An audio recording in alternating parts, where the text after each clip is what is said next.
By now you know how to turn waveforms on in your timeline. You go to your audio tool right here and you make sure that your waveform button is clicked on. This will reveal your waveforms down here of the different clips down in your timeline. You can also see the waveforms of a single master clip loaded up in your source monitor. If you go down to the lower left hand corner of the timeline window, you'll see a button, the Toggle Source Record in Timeline button. By clicking on that button, it instantly reverses the timeline, and now you can see the single master clip and its associated waveform down here. By having the caps lock on or holding the shift key down will allow you to scrub through the audio. The reason why you may want to do this is to help you have accurate endpoints when it comes to editing audio. If you click on the toggle button, again, it will take you back to your timeline. There's a few ways to adjust the clip gain in your timeline. By going into your audio tools to the left of the waveform button, you can click on the clip gain on any audio tracks that you have, and when you do that, it will bring up this little clip gain slider for that particular track of audio, and you can adjust it accordingly. This only adjusts one cut of audio. So you can see as I bring this down, I'm only adjusting that particular track of audio. I can also type it in down here on the bottom of my clip gain. If I wanted to make it -11, I can just type it in down there. The other way to adjust the clip gain is by going up to the tools and then clicking on Audio Mixer. Now that I have my audio mixer on, I can group the tracks together, and then I can adjust my clip gain accordingly. So make sure you know that your blue indicator bar, wherever that is positioned, is going to represent which cuts of audio you're going to be able to adjust. Now that my blue indicator bar is over the middle section of my music, I'm able to adjust the clip gain of that particular track of audio.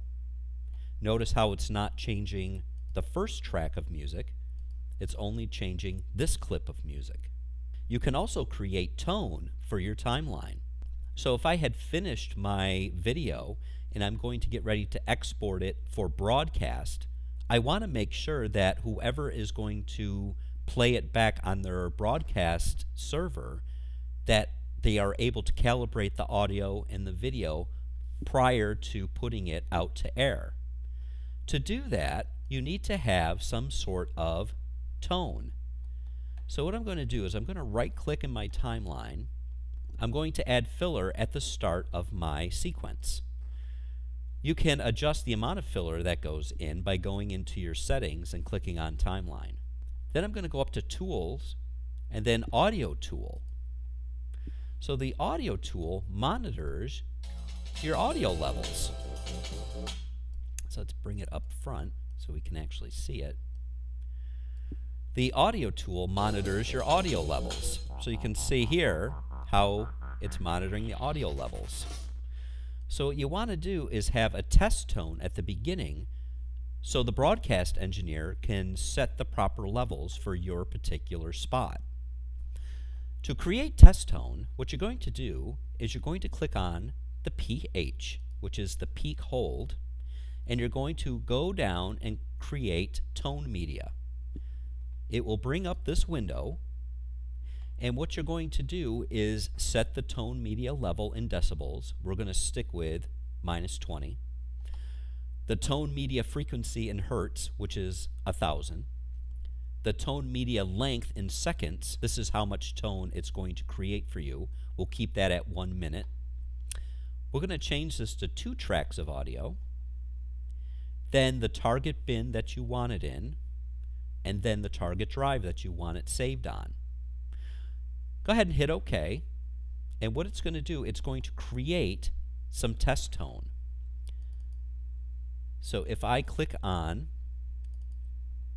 my bin, you can see that it created some test tone right here. And if I load that up and play it, it is just a constant tone of audio. Then what I can do is I can actually edit that tone in prior to my video, so that way the audio engineer can calibrate the audio for the spot before putting it onto air. Another thing that you need to do before you prepare a sequence for broadcast is you need to add color bars on top of your test tone. This will allow the audio and video engineer to adjust and make sure the colors are correct before it goes out to air. You can find the color bars by going to our source browser. We're going to go to the actual Macintosh hard drive and go to Applications. Then we're going to go to Avid Media Composer. We're going to go to Supporting Files, and then we're going to scroll all the way down to Test Patterns. Here you will find your color bars. So we're going to click on our SMPTE bars, and we're actually going to import these in. Now before you import, you have to make sure that your settings are correct. So before you input, you want to make sure that the image is sized for the current format. The color levels, you want to make sure it is treat as legal range. So do not modify, treat as legal range. The alpha channel we're going to ignore because there's no alpha channel associated with the color bars. And the alpha encoding, you can also ignore that as well. The frame duration, the frame import duration, will make that 60 seconds to match the audio. So we're going to go ahead and hit OK, and then import. And now, I'll close out of my source browser. Now we have color bars that we can lay on top of the test tone. So I'm going to go ahead and edit my color bars in. So now before my video starts, I will have color bars and test tone.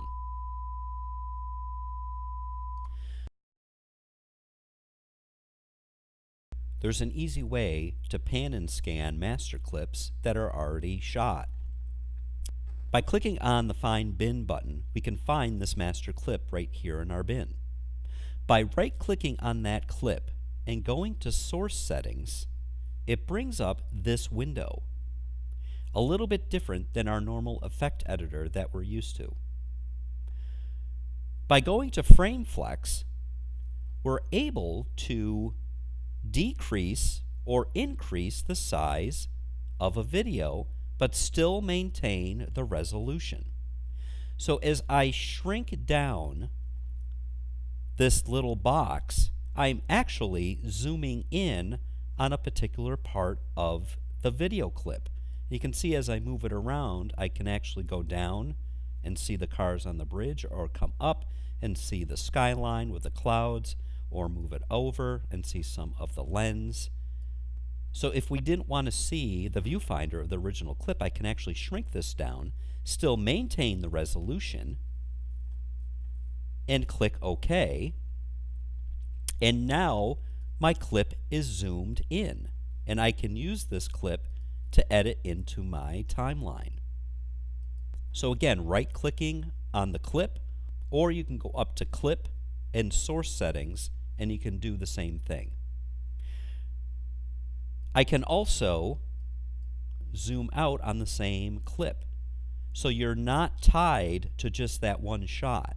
I can now zoom out if I wanted to.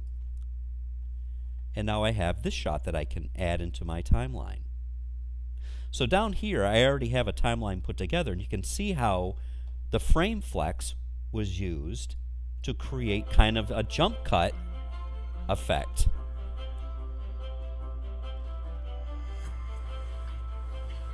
So source settings and frame flex will allow you to do easy pan and scans and zoom ins of video clips without losing much resolution. So I'm going to cancel out of that. And now what we're going to do is we're going to talk about tracking. So now we're going to talk about tracking. As you can see here in my timeline, when I play this clip, you can see this blur over the middle guy's face. So the blur effect will allow you to distort people's faces or blur out something that you don't want people to notice in a video clip, such as a license plate or an address. Because the person is moving, the blur needs to follow and track that particular person.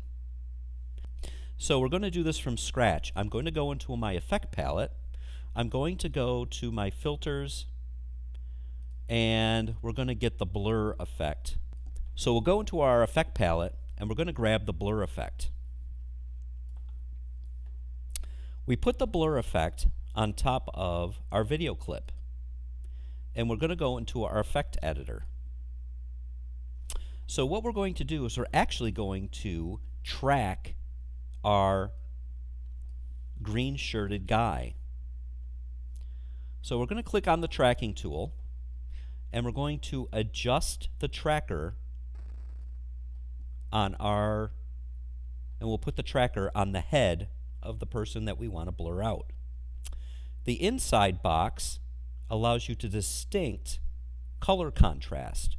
The outside box helps you if you are tracking a person that is, or an object that is moving very fast.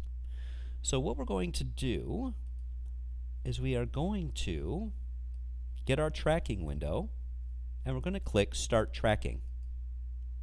So you can see how the plus sign stays right on his head, and then it tracks his movement throughout the video. So now what we can do is we can click on, and go to the start of our video. We're going to click on a square, and we're going to draw a square over him, and there's our blur. So now we're going to click on our tracking, check our tracking, and click track point T1 point A. That is what we just tracked. So now when we play our video, the blur box should actually track him perfectly. Video and audio mixdown. We're actually able to mix down all tracks of video and audio to one easily manageable video clip. So for example, toward the end of my timeline that I have right here, you can see how we have a quad box. So we actually have 4 videos going on at the same time thanks to our picture-in-picture effects that we created. What I want to do is I want to use this clip in other sequences. So I can actually make this one simple clip by marking in and marking out around the part that I want to mix down. Notice how I only have my 4 video tracks highlighted. Then I can right-click in my timeline, go to Mixdown, and click on Video. What this is going to do, it's actually going to create this as another master clip. I click on my target bin, my target drive, and make sure you have the proper resolution set. Remember DNx-HD, our Avid codecs. So we're going to make this a 90. We'll hit OK. And what it's going to do, it's going to create this as one clip. So now if I go into my bin, I can load up my mixdown, and here is my mixdown just as a single clip. And I can now edit that into other parts of my timeline or other projects if I choose. So say I wanted to start this off at the beginning as maybe a title, I can now put my video mixdown in at the beginning, and you can see how it's just one single clip. So I took 4 tracks of video and effects and converted it into one manageable clip. You can do the same with audio as well. So if I were to highlight my audio tracks, right-click, go to Mixdown, and click on Audio, I can actually mix this to one manageable master clip as well. Let's talk about green screening. Down here in my timeline, I have 2 video tracks. On video track 2, I have a clip of a woman who has a cape that's blowing in the wind. On video track 1, you see I have a still picture of a beach. So what we're going to do is we're going to put the woman on the beach and pretend that the wind is blowing her little dress behind her. So what we're going to do is we're going to use what they call the spectrum mat. If you go under your effect palette and go to key, on the bottom you will see the spectrum mat. Click and drag that onto the top layer, remembering that you always want to have the green screen as your top layer, because you're going to key out the green to reveal what's behind.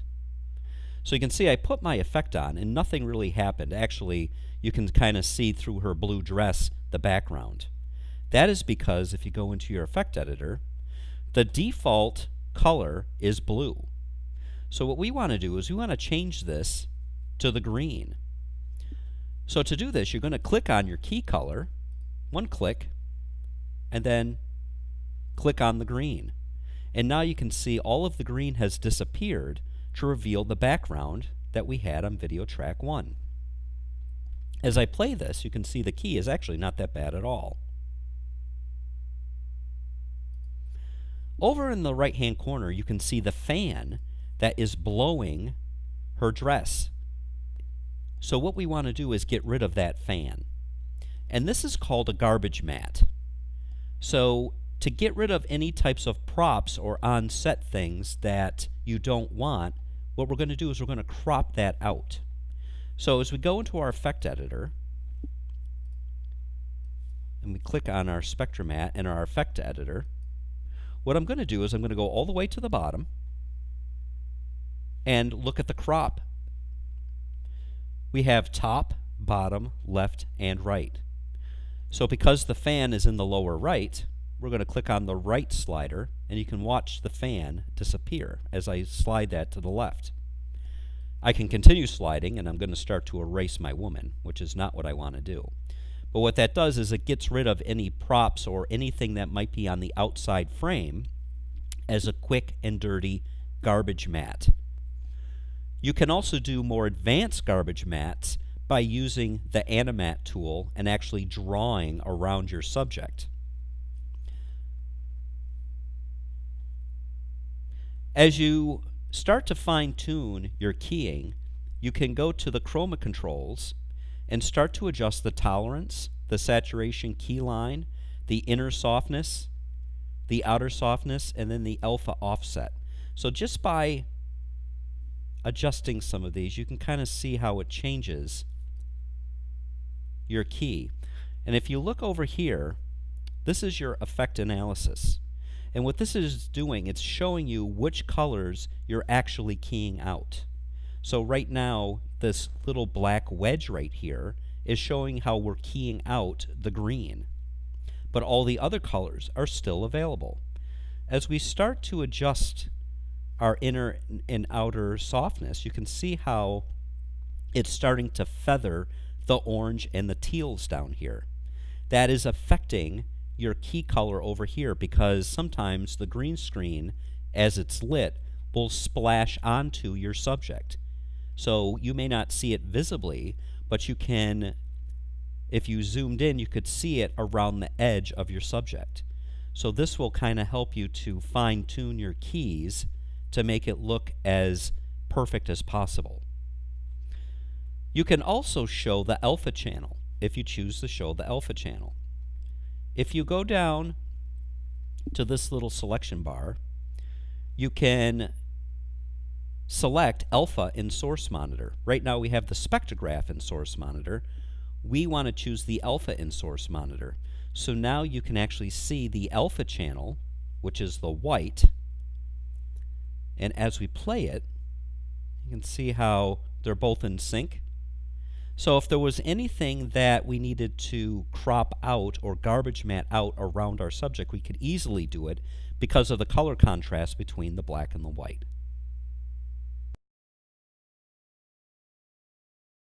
We're going to talk about the media tool. The media tool, if you remember from the MC101 exam, is up under Tools and then the Media tool. This opens up all of the rendered files and the Avid Media files and everything associated with this particular project. So you can see how I'm going to select my Avid work drive and then my current project. I'm going to check my master clips, my linked master clips, my pre-compute clips, which are my rendered effects, my pre-compute clips for my titles and mat keys, and then any media files associated with this particular project. As I click on OK, what's going to happen, it's going to scan this project and it's going to scan the drive that it's on and look at all the associated media files that go with this project. So here you can see pre-computes, clips, and any rendered files that are associated with this particular project. So if you needed to see a rendered file for any reason, you'll go to the Media tool, and this is where you would find it. If you are looking to delete a project completely, you would want to make sure that all of your clips are deleted, and then you go to your Media tool and delete any associated pre-computes and files in here. So that way it completely wipes your hard drive clean of any media files. So the next thing is deleting mark-ins and mark-outs on multiple clips in your bin. So you can see right here I have a clip loaded up that has a mark-in and mark-out on it. Now I can hit the G key and it deletes both mark-in and mark-outs. But say, as I click through some of these, you can see how I have mark-ins and mark-outs on a bunch of different clips. Say I wanted to delete all the mark-ins and mark-outs on all my master clips in my bin. You can easily do that by highlighting all of the clips and then hitting the G key. You can see as I do that, these mark-in and mark-outs disappeared.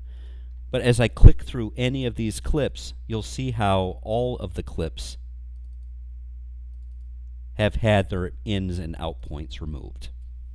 So that is a quick and easy way to remove all in and out points from all of the clips in your bin. As we learned in MC101, there is the Find tool under the Edit pull-down menu that easily allows you to find media clips. So if you had a lot of bins open and wanted to find a particular clip but didn't want to search through all these bins, you can use the Find window to easily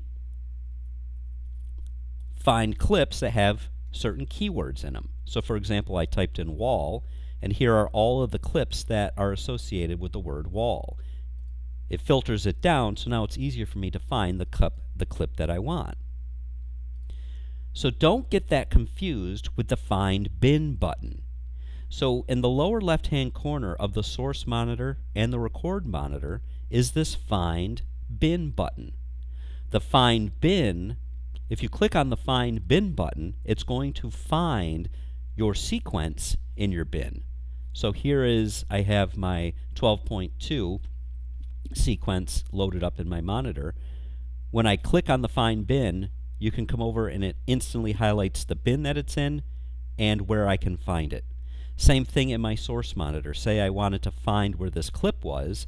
If I click on the Find Bin button, it instantly highlights the bin and it also highlights the clip. So it makes it easy to find your sequences and your clips. So make sure you know the difference. The Find tool, which is under Edit and Find, can help you find clips, master clips, and other items in your bins. But the Find Bin tool helps you find the sequence and master clip that's currently loaded up in those particular monitors. We're going to go into the source browser. So here again I have my Avid work drive highlighted. This will be whatever work drive you are currently working with. You can easily find your favorite folders by putting a star next to them. So on my current Avid work drive, all of my media is in this particular folder. So what I did was I put a little star next to that folder so I can easily find it when I go into my source browser. I can put stars next to the folder. Say I wanted to put a star next to my logos folder so I can easily find my logos folder. This is called a favorites. What I can do is click on the star that's up on the top of the window, and it instantly puts a star next to that folder. So now I can easily find my favorites folder by looking at my stars.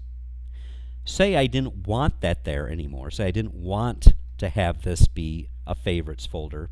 I can just click on the star and it instantly goes away. It's a great way to help you easily find tools that you're going to use in certain types of projects. Subclips are a portion of the master clip. So if I click on this climb wall, right here I have a 30-second clip. So what I want to do is say I don't want to use all of this garbage footage that's at the beginning. I only want the part where he's getting ready to run, and maybe just a little bit before that. So what I'm going to do is I'm going to set a mark in,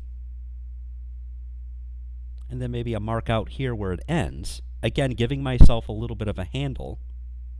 And I'm going to grab the clip from up top here and drag it into my bin. As I drag it into my bin, you can see how the clip icon is now half of what the master clip looks like. This is called a subclip. So when I click on my subclip, you can see how it is shortened. I don't have the part previous to this clip where he's just wandering around the street, and I don't have the part after when he meets up with his friends and jumps into this parking lot. It's only a shortened clip. This will help you manage your media assets a little bit better by making subclips.